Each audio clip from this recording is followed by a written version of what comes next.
Viloli and I am from Israel. I welcome each and every one of you to this great kingdom. As we all know that Israel is one of the best nations in this world. And so that's why I called each and every one of you to enter this kingdom. Excuse me, what you are talking? Is Israel the best in the nation? Never. Judah is the God's country. Look at the history. The most of the kings were from the Judea. Even I am a Judean boy. I'm proud to say that the Judah is the best in this world. We are the God's people.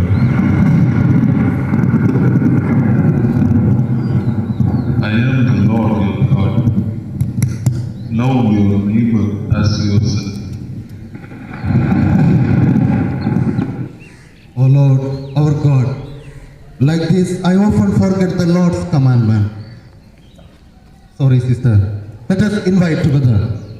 We welcome each and every one of you to this great kingdom. Hey, we are all one people. Then how come we became divided? Yes, let's sort it out today, because in Christ there is no east or west.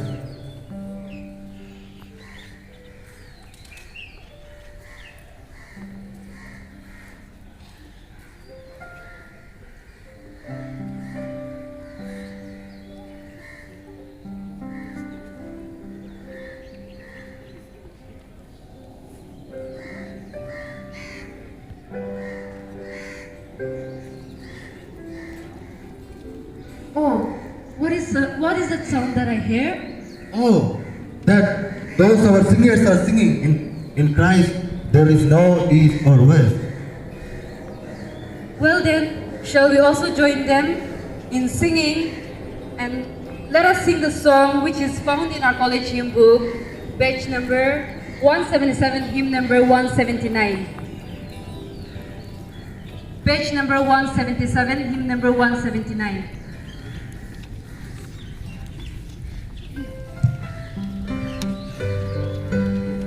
Let us all rise up.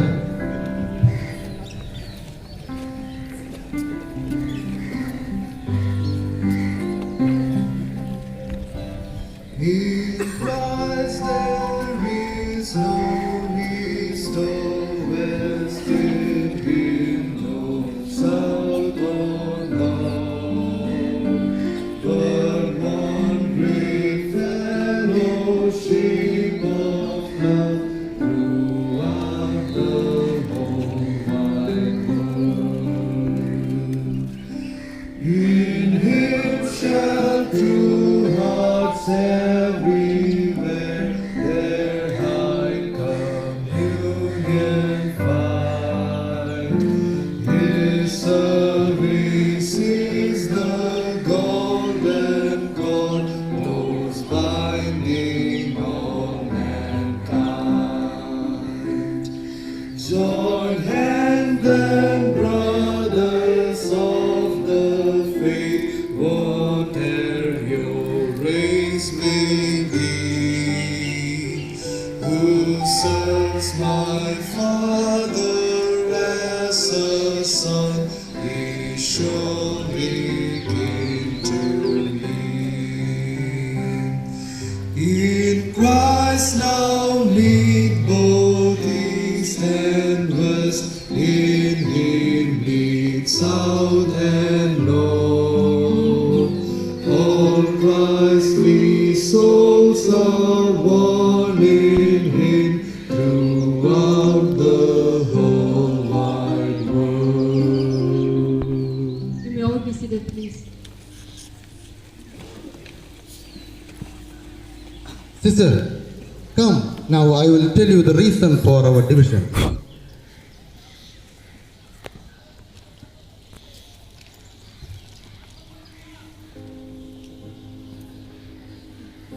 In the period of Solomon, Israel and Judea nation was very much united in the Lord. They shared their love to each other, and they were like brother and sister.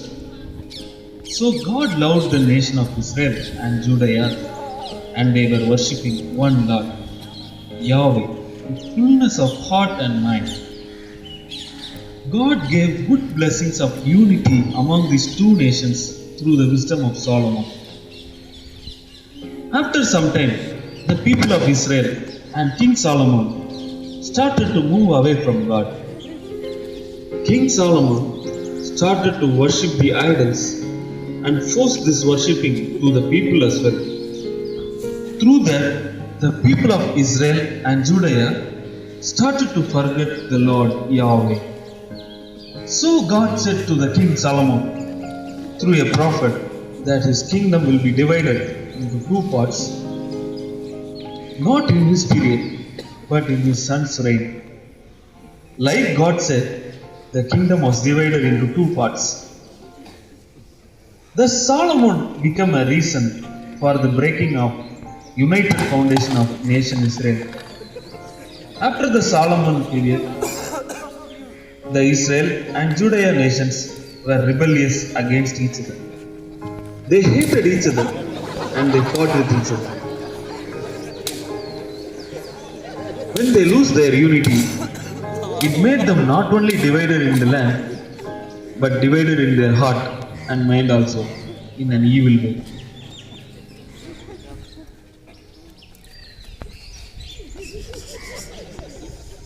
Oh, so these are the reasons that we are divided into two nations. Yes, everything is our fault. Okay, brother, we have the guest here. I brought from Jerusalem. He is the wisest king in this world. Thank you, He's thank present you. here. Why are you even saying thank you? You said I'm the wisest king in the world. No, I'm not talking about you.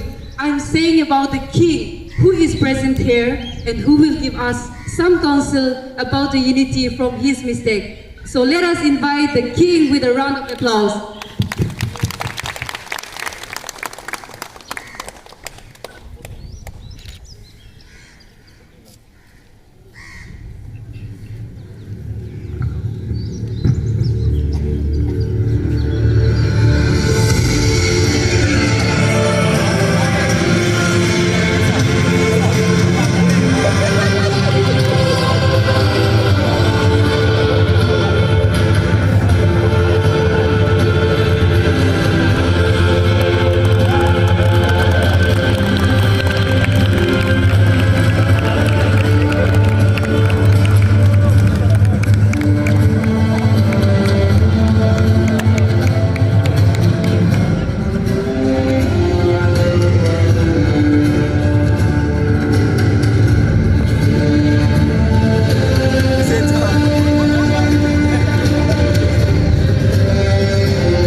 Good morning, one and all.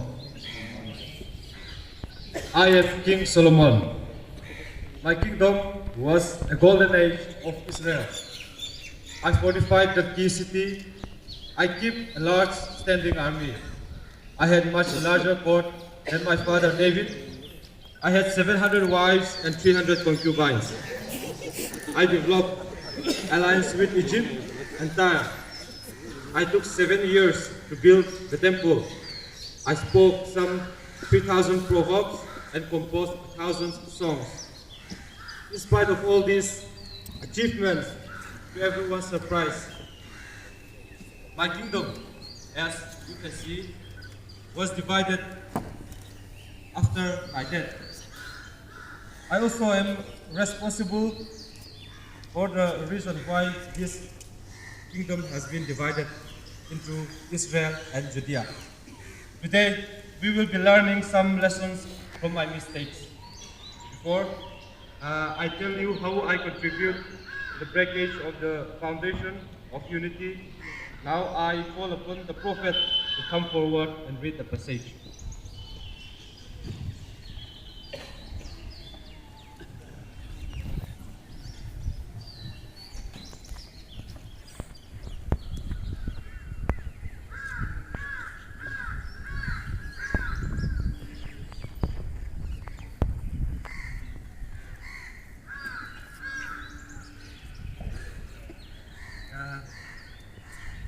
Bible passage for this morning is taken from the book of 1 Kings, chapter 11, verse 4 to 13.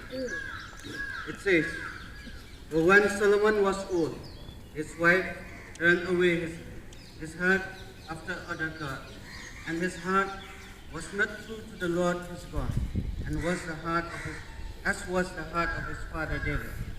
For Solomon followed Astartes, the goddess of the Sidonians, and Milcom, the abomination of the Ammonites. So Solomon did what was evil in the sight of the Lord, and did not completely follow the Lord, as his father David had done. Then Solomon built a high place for Chemosh, the abomination of Moab, and for Molech, the abomination of the Ammonites, on the mountain east of Jerusalem. He did the same for all his foreign wives, who offered incense and sacrifice to their gods. Then the Lord was angry with Solomon, because his heart had turned away from the Lord, the God of Israel, who had appeared to him twice, and had commanded him concerning this matter, that he should not follow other gods.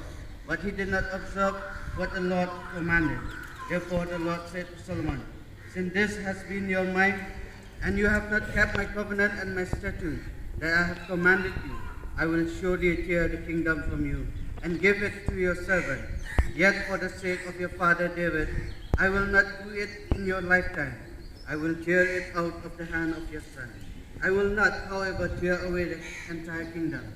I will give one tribe to your son, for the sake of my servant David, and for the sake of Jerusalem, which I have chosen." This is the word of the Lord.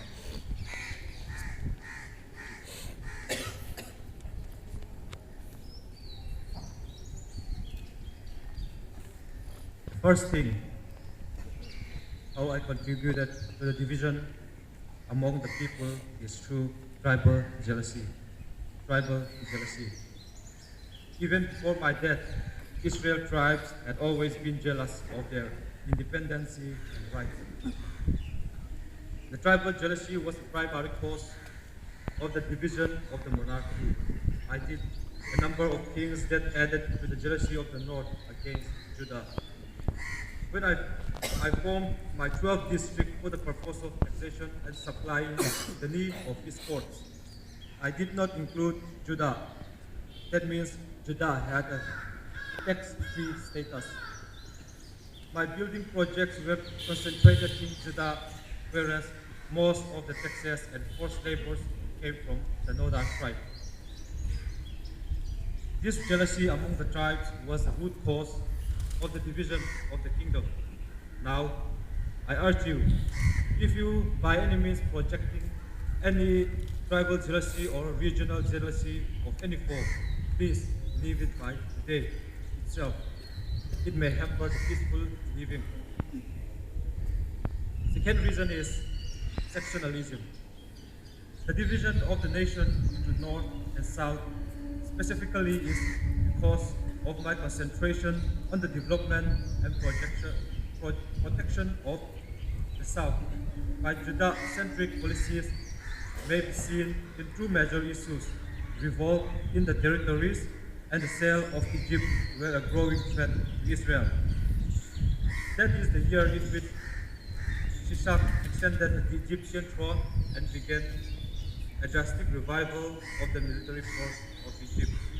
In this reaction to this, I put little emphasis on defense to the north and concentrated on building my defense to the south. In this sense, I was taxing the north to defend the south, while leaving the north relatively defenseless. In short, I stripped the north to clothe the south.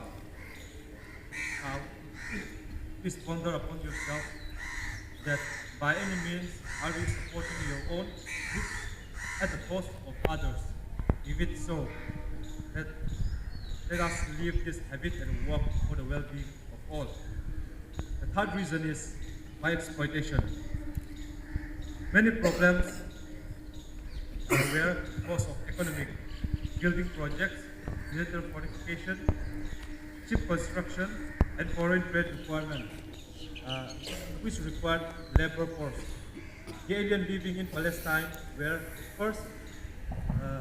the first to oppress in this service, whereas military service was limited to Israelites. But later, I began to draft my own countrymen into forced labor. This forced labor system had been intolerable for the Israelites in Egypt, and now they are required to do the same in their own land. I need more wealth of my government and for my own court. So I had to turn to income, that is taxation. My personal pride and selfishness leads to the realization of the people that they were being sacrificed for personal enrichment rather than for national welfare. Now let us question to ourselves. Are we exploiting others for our own needs? If it is so, it may lead to hatred and strife among ourselves and hamper our growth of unity. The fourth reason is my apostasy. I gradually entered into open violation of the first three divine rules God had given to govern the conduct of kings. I multiplied military forces, gathering chariots and horsemen. I loved many foreign women, gathering 700 wives and 300 concubines from many nations. I accumulated silver and gold, and even the vessel of his own house to a man of pure gold. Along with this, then come moral deflection and religious apostasy. Since my many wives turned my heart to other gods, I permitted the thinking and custom of other nations to influence my decisions and manner of living. So, this morning, let us look to ourselves. Are we following any form of apostasy? Are we following the pattern of world-like hate, revenge, or are we stand for the Lord by forgiving and loving others? May God unite us together. Now I request the people of Judah and the people of Israel to come forward.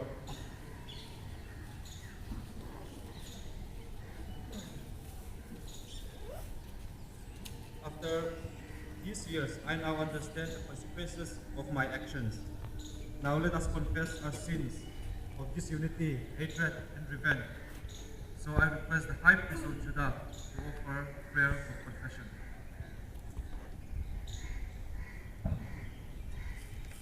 And person pray for unity. O God, whose will it is that all your children should be one in Christ, we pray for the unity of your church, pardon all our pride and our lack of faith, understanding and of charity, which are the cause of our divisions. Deliver us from narrow mindedness, from our bitterness, from our prejudice. Through Jesus' name we confess this shortcoming. Amen.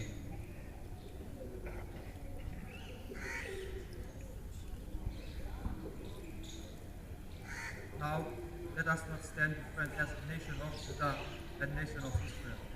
Let us unite together as the nation of Sirampur. So I request the High Priest of this new nation to offer prayer of unity. Shall we all rise up?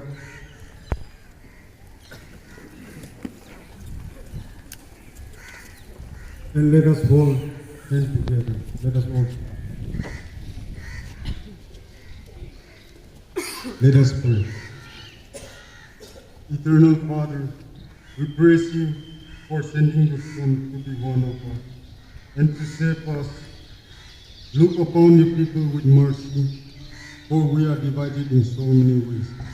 And give us the Spirit of Jesus to make us one in love, Lord Jesus. We pray that we might all be one. We pray to you for the unity of Christians, according to your will, according to your means. May your Spirit enable us to experience the suffering caused by division, to see our sins, and to hope beyond all hope. We ask this gift, loving Father, through Jesus Christ, our Lord. Amen.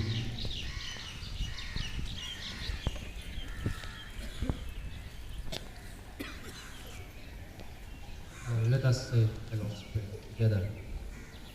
Our Father, who art in heaven,